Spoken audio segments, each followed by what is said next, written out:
Welcome back to Jefferson's Salute to the Presidents. I'm Thomas Watson, and this 8-inch tall, hollow-headed guy is my travel companion and star of the show, Thomas Jefferson.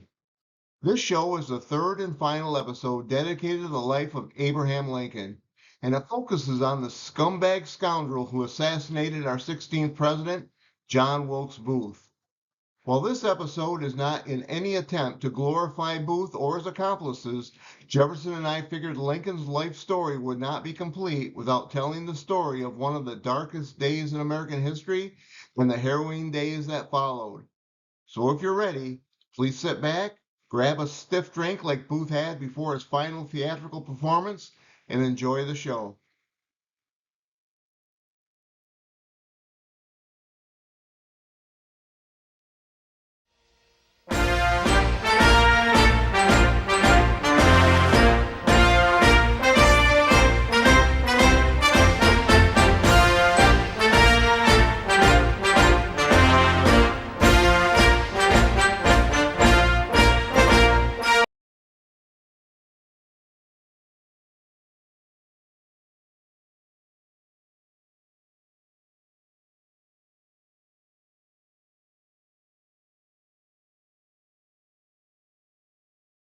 John Wilkes Booth was a 26-year-old actor and Southern sympathizer who was set on kidnapping President Lincoln. Some of Booth's kidnapping plans were hatched in this building, which in 1865 was a boarding house owned and operated by Mary Surratt.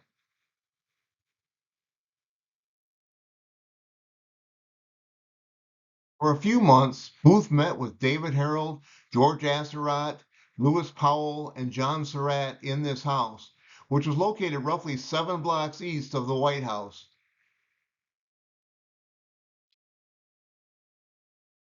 When Lincoln gave a speech on April 11, 1865, which was when he talked, in part, of giving freed slaves the right to vote, Booth's sinister plan went from kidnapping to assassination.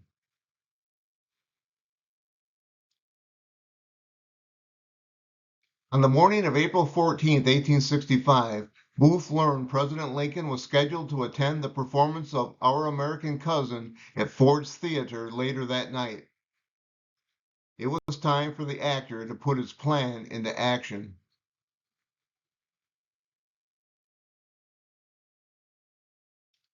John Wilkes Booth planned to kill President Abraham Lincoln.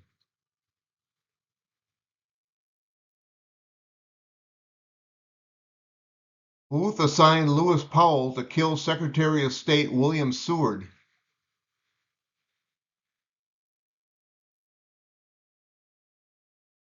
George Atzerodt was to kill Vice President Andrew Johnson.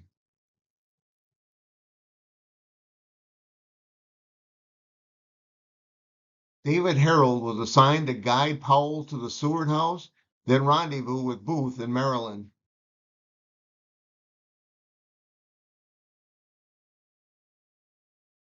As the Lincolns and their guests got comfortable in the presidential box, Booth spent the intermission in the Star Saloon, which was next to Ford's Theater.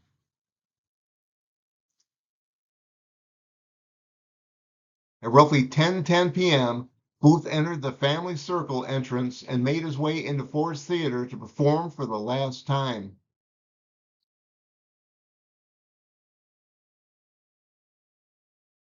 Several people saw Booth as he walked above the dress circle towards the presidential box, but the famous actor wasn't out of place at Ford's.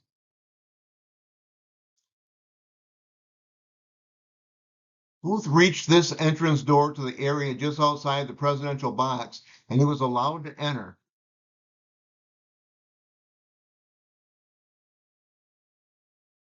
This is the original door to the presidential box at Ford's Theater. Once inside, Booth barricaded this door shut with a wooden stick.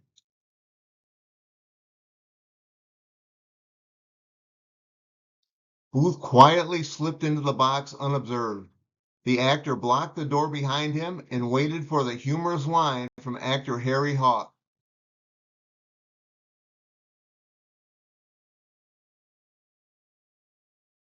Not accustomed to the manners of good society, eh? Well, I guess I know enough to turn you inside out, old woman. You darned old sockdologizing man-trap.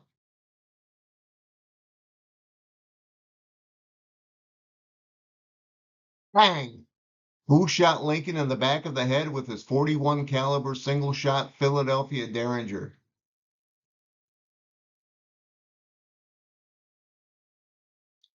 The lead ball from this gun hit Lincoln behind the left ear and traveled over 7 inches into his brain, stopping behind his right eye.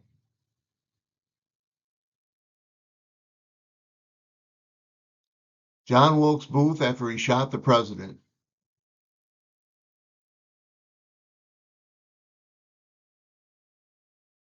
Seconds after he shot the president, Booth stabbed Major Henry Rathbone in the arm. After a short struggle, the assassin jumped 12 feet to the stage below. As he jumped, Booth's spur caught one of the flags framing the box, and he was thrown off balance. The actor landed awkwardly on the stage. A bone broke in his left leg.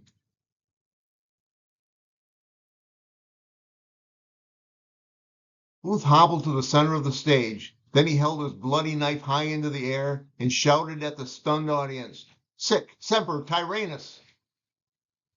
After he stabbed the orchestra leader, Booth hobbled backstage and out a side door where his horse was being held.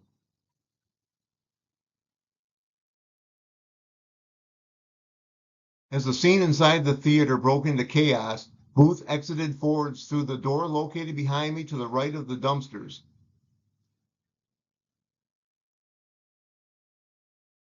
The unsuspecting stage doorkeeper, Joseph Peanuts Burroughs, held Booth's horse just outside of this doorway where I'm standing. When the assassin fled out of this door, he knocked Burroughs down with the butt end of his knife. Booth then mounted his horse and rode swiftly out of the alley.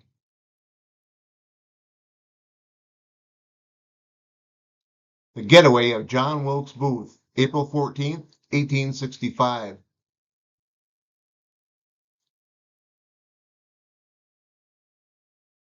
During his swift escape, Booth rode past me and up Baptist Alley.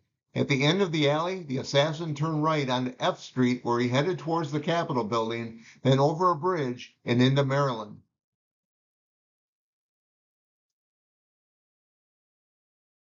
During his escape, Booth met up with accomplice David Harold. The pair of fugitives traveled about 9 miles when they arrived at the Surratt house around midnight.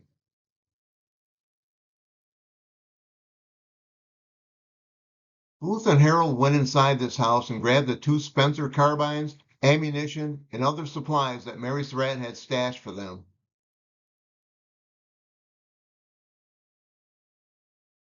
While most of the furnishings inside the Surratt Tavern were period pieces, a few items were once owned by Mary Surratt.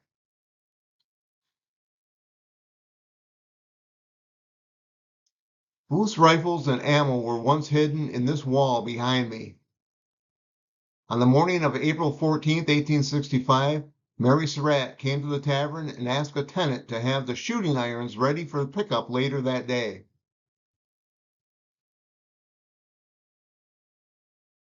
Three days after the assassination, Mary Surratt was arrested as a conspirator.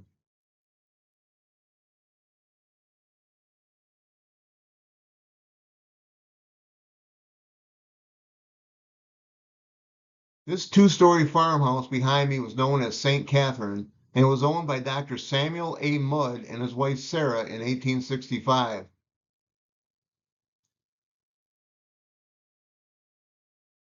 At roughly 4 a.m. on April 15, 1865, David Harold knocked on the door behind me while the injured Booth remained on his horse in the front yard.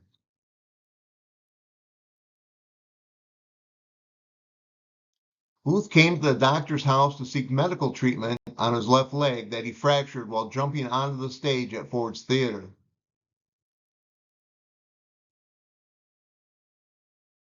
Allegedly unaware of the assassination, Mudd invited Booth and Harold into his home where he immediately examined the actor's injured leg.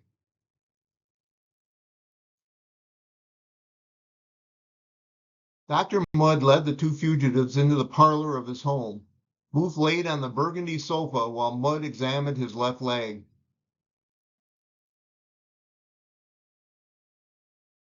Because his lower leg was so swollen, Mudd was forced to cut Booth's boot to remove it. I'm standing alongside the boot worn by John Wilkes Booth when he shot Lincoln.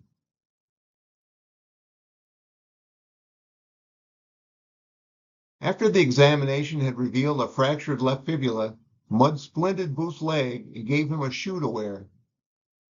I couldn't believe my luck when I stood on the same couch where Booth was examined in the early hours of April 15th, 1865.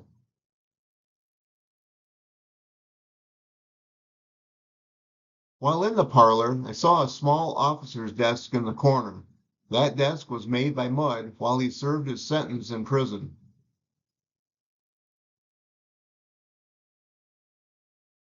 The pianoforte behind me belonged to Sarah Mudd's parents, while the small game table in the far corner was made by Dr. Mudd while in prison.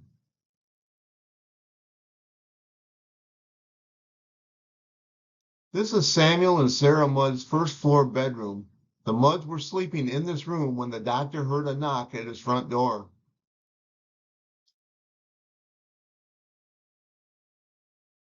With his legs set, Booth hobbled gingerly up this very staircase to a second floor bedroom where he remained for the rest of his stay in the Mudd home.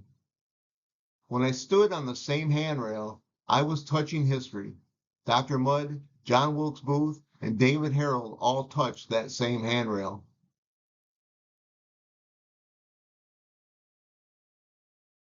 Once the assassin had hobbled his way up the stairs, he spent the rest of the night and most of the following day in this bedroom.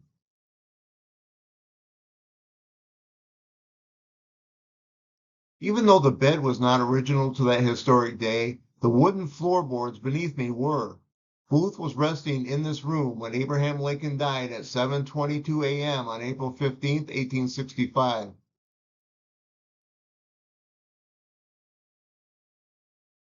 This walnut and marble top dresser belonged to the Mudds and was in the house when Booth spent the night.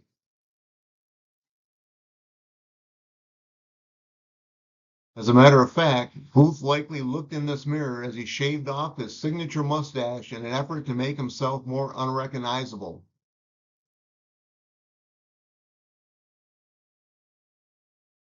Dr. Mudd's office was in the upstairs part of the house as well. This cabinet was where the doctor kept his medical supplies.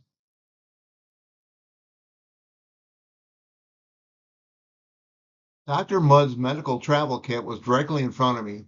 To my right was the white mortar and pestle used by Mudd to grind and mix the medicine he used to help treat Booth.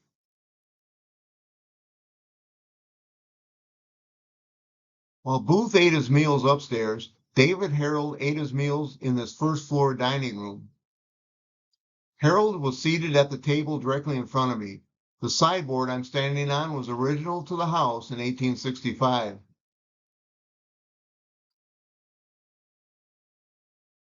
When David Harold ate lunch at this table in the Mudd's dining room on April 15, 1865, it was his last good meal as a free man.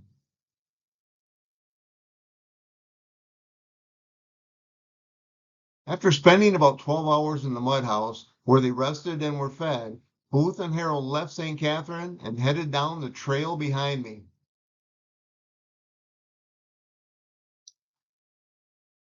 That trail led the fugitives towards the Zakiah Swamp and the home of Colonel Samuel Cox, who they counted on for help.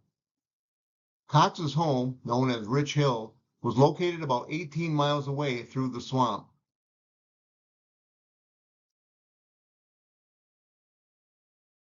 In late 1865, Mudd was arrested and found guilty of conspiracy at trial. He was sentenced to prison.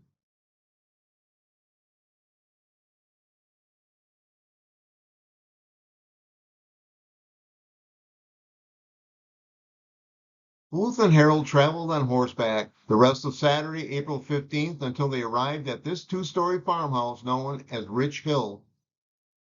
This home was owned by Colonel Samuel Cox, a Southern Confederate sympathizer.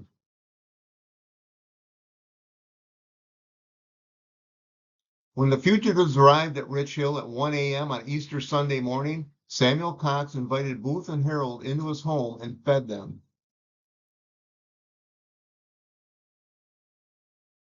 After a few hours, however, Cox insisted Booth and Harold leave his home.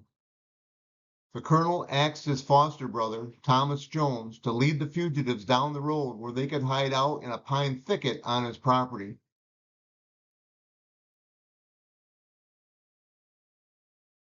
Booth and Harold stayed concealed in this overgrown and swampy thicket for 5 days and nights, leaving after dusk on April 21st, 1865. During their stay, Booth and Harold killed their horses and concealed their bodies in the swamp in fear the animals would make noise and alert Federal soldiers.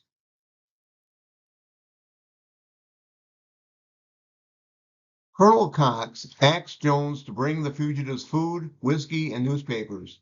It was here when Booth learned he was not the hero he had hoped to be by killing Lincoln. It was also in this thicket where Booth wrote his famous diary passage, "Our country owed all her troubles to him, and God simply made me the instrument of his punishment." After dusk on April 21st, 1865, Booth and Harold were led from this thicket to the home of Thomas Jones, called Huckleberry Farm. Once there, the fugitives were taken to Dent's Meadow, where Jones had concealed a boat along a small unnamed creek.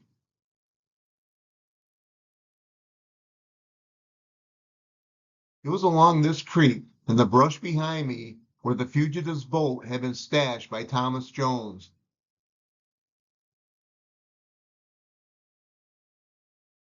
I'm standing on the shore of the Potomac River with the small unnamed creek to my right.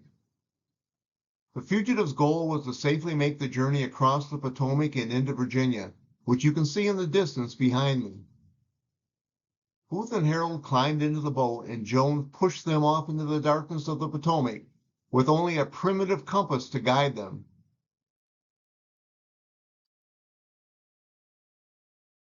Booth and Harold as they crossed the Potomac River, April 21st, 1865.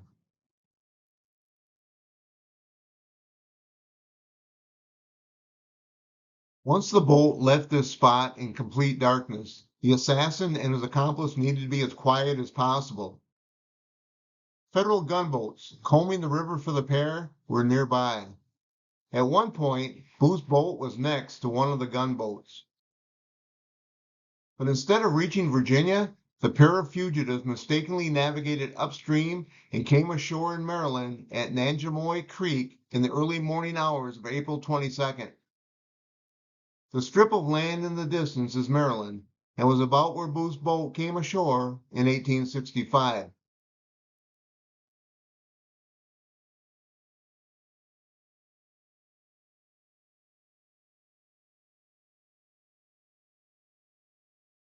The small cabin where Booth and Harold spent the night of April 22nd was on this property behind me.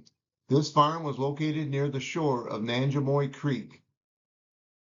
But unfortunately, the gates were closed and private property signs were posted along the fence, which meant we couldn't visit the cabin.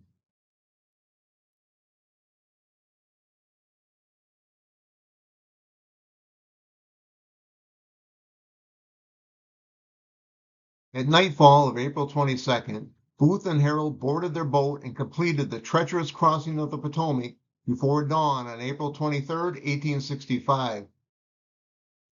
When they reached landfall in Virginia, the fugitives had arrived at Machodat Creek, which is only a short distance behind me.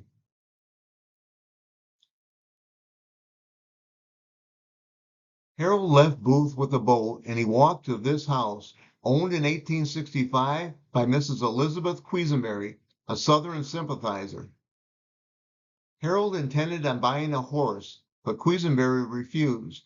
She gave the fugitive some food and sent him on his way.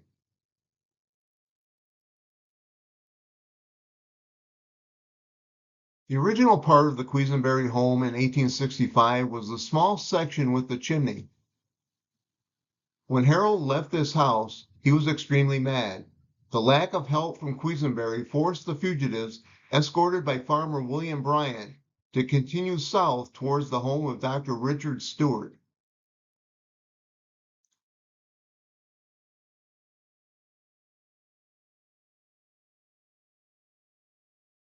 Dr. Stewart was the richest man in King George County, and he used this beautiful two-story home he called Claydale as his summer residence. Still seeking aid, Booth, Harold, and Bryant arrived here on Sunday, April 23, 1865.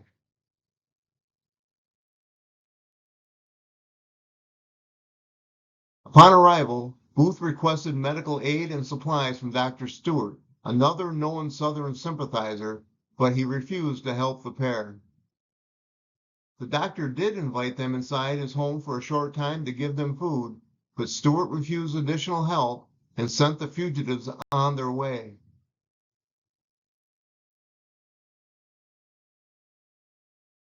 Booth, Harold, and Bryant walked through this original door and into the room where I'm standing. Dr. Stewart led the men into the dining room where he fed them before giving the fugitives the boot. After dinner, Stewart sent the fugitives to a nearby cabin owned by a free black man named William Lucas.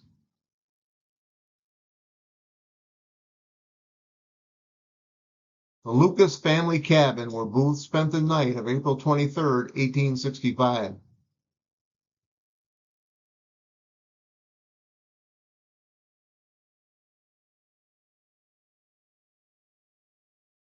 On Monday, April 24th, Booth paid Lucas's son Charlie $20 to take the pair by wagon to Port Conway, Virginia, where they met up with 3 Confederate soldiers. At first, the pair tried to conceal their true identities, but Harold couldn't keep his mouth shut. "We are the assassinators of the president. Yonder is J. Wilkes Booth, the man who killed Lincoln." From Port Conway, the 5 men with their 3 horses crossed the Rappahannock River on a horseboat and arrived in Port Royal, where they went directly to this house owned by Randolph Peyton.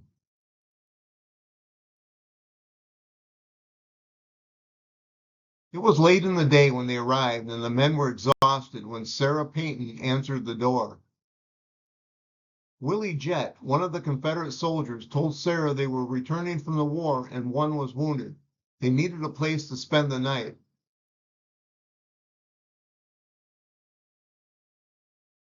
Sarah invited the men into the home where Booth made himself comfortable on a sofa in the parlor.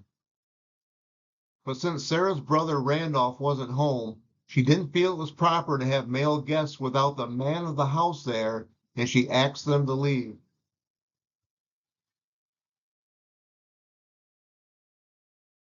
Sarah suggested they ride 3 miles down the road to the Garrett farm. At this time, the fugitives parted ways with the 3 soldiers. Booth had envisioned himself as the hero of the South for killing Lincoln, but he was shunned at every stop he made in Virginia. When Booth walked out of the door behind me, the assassin had less than 2 days to live.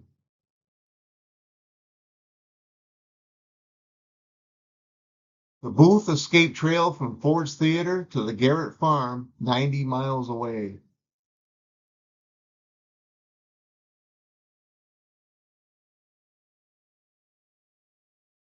This is the site where the Garrett farmhouse once stood.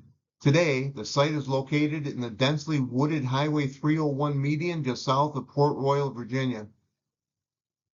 Late in the evening of April 24th, Booth and Harold arrived at the home of Richard Henry Garrett.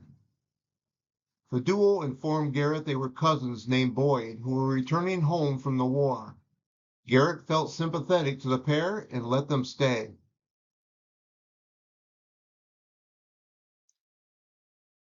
The Garrett farmhouse.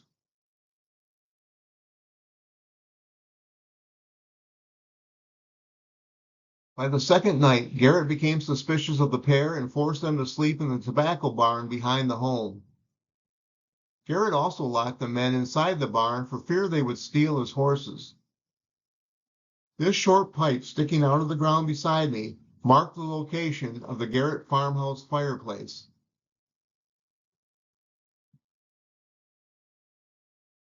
Federal soldiers had found Willie Jett and forced him to tell where Booth and Harold were hiding.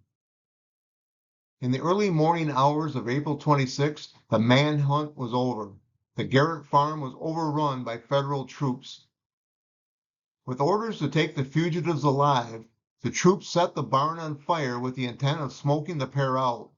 Harold surrendered immediately, but Booth resisted. As the fire grew more intense, it appeared Booth would try to shoot his way out, but Federal soldier Boston Corbett saw this and shot Booth in the back of his neck. Now paralyzed, Booth was dragged from the tobacco barn up to the farmhouse, where he was placed on the front porch, which was right where I'm standing in this photo. Booth asked the soldiers to raise his hands up to his face. That's the moment the assassin uttered his final words: "Useless, useless."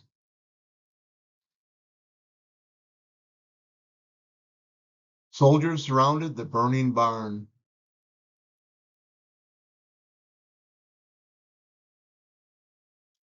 Suddenly, without warning, I fell over on the spot where John Wilkes Booth died on April 26, 1865. I was surprised there wasn't a plaque marking this historic site. There was a historical marker, but it was several hundred yards down the road.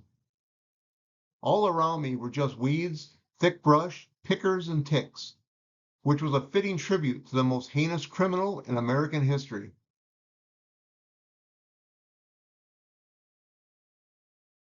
The death of John Wilkes Booth, April 26, 1865.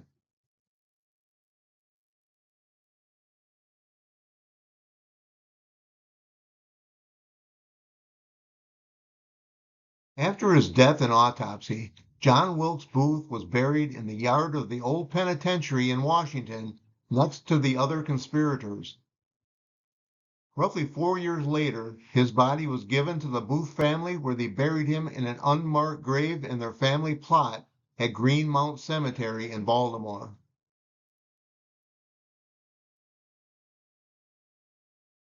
Mary Surratt, Lewis Powell, David Harold, and George Atzerodt were convicted of conspiracy and sentenced to death.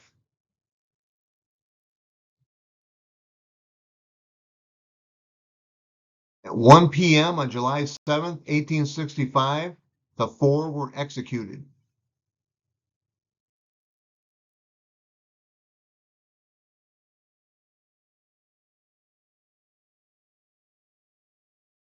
The brick structure behind me is Fort Jefferson, is located 70 miles west of Key West, Florida, in the Gulf of Mexico, or should I say, the Gulf of America.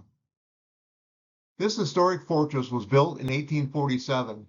During the Civil War, President Lincoln used the fort as a prison in lieu of execution for those accused of desertion.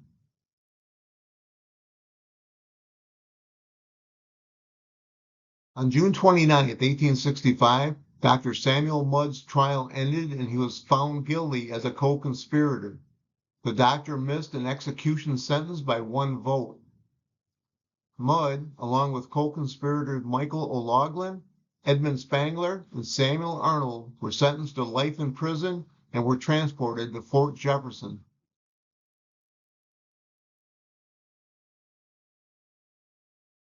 When Samuel Mudd arrived at Fort Jefferson on July 24, 1865, he was escorted through the sally port behind me and taken to his cell, which was behind the three openings above me.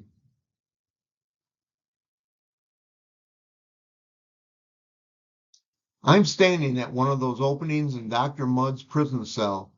At one point, I envisioned the doctor sitting in his cell as he wrote a letter to his wife, Sarah.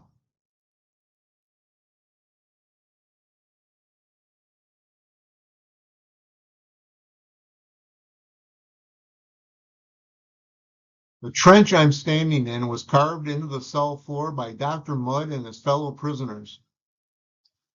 On August 8, 1866, Mudd wrote in a letter, "After every rain, it's not unusual to dip up to 10 to 12 buckets of water daily."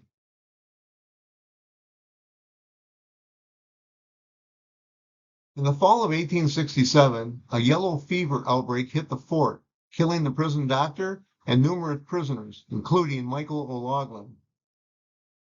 Mudd took over as doctor and helped stop the spread of the disease. For his efforts, along with the influence of his attorney, President Andrew Johnson pardoned Dr. Samuel Mudd on February 8, 1869. Dr. Mudd was released from prison on March 8, 1869, and returned to his home in Maryland 12 days later.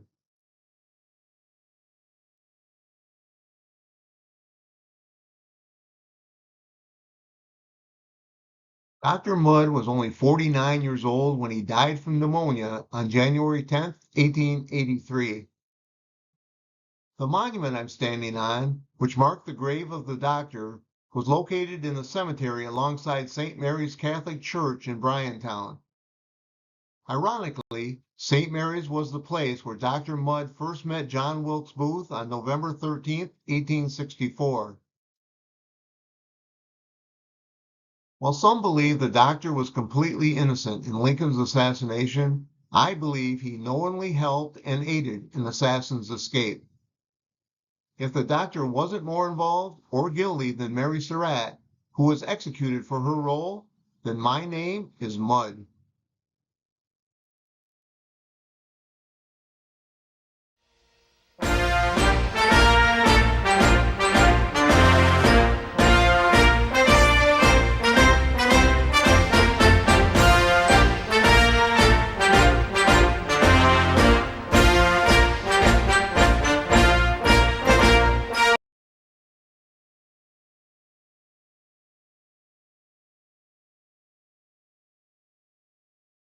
Well, that's it for another show. Thanks for hanging around, but not like the four conspirators did. If you enjoyed our salute to Abraham Lincoln or any of our shows, please subscribe to my channel and hit that like button below. And feel free to leave a comment.